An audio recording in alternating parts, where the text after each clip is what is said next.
The 48th African, Caribbean, Pacific and European Union Parliamentary Assembly is currently underway in Haiti's capital, Port-au-Prince.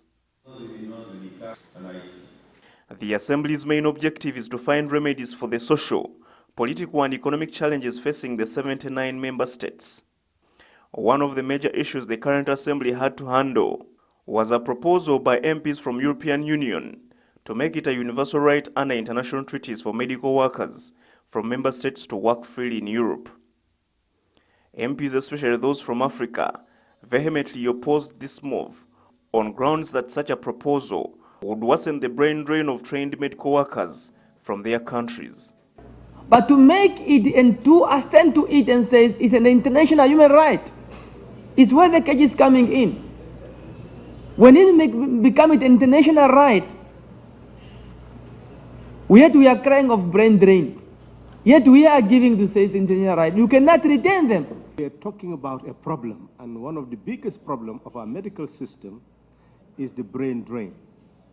How do you address it? This is stating the fact.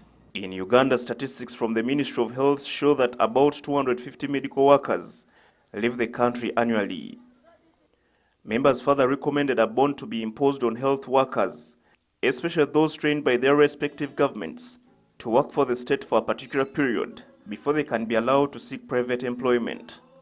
In terms of bonding our citizens, it's not to prevent them from going, but is to make sure that we get returns on the investment for the period of time that we'll be working in our in our countries, so that Seychelles would not lose out. Yet you have trained them, and some of them have gone even to private universities. They have paid for themselves. The countries are not even able to employ them.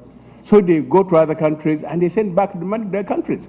And Seychelles says we've got each country has a bonding, and that bond is a return of our investment. And after that, it's up to the person to decide whether to stay or to go to greener pasture. We cannot stop that.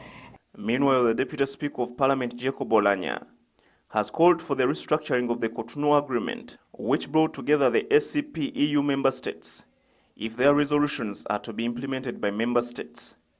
Currently, their resolutions are not binding. I have been in these meetings, a member of the Joint Parliamentary Assembly since 2011. I can tell you that there's need to change the way we do business here. The Assembly currently, we speak to ourselves, we pass resolutions to ourselves, and we have no other way of sending this to be implemented anywhere.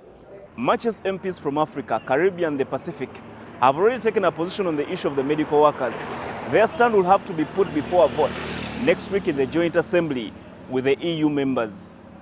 Habad Zuma, NTV, Haiti.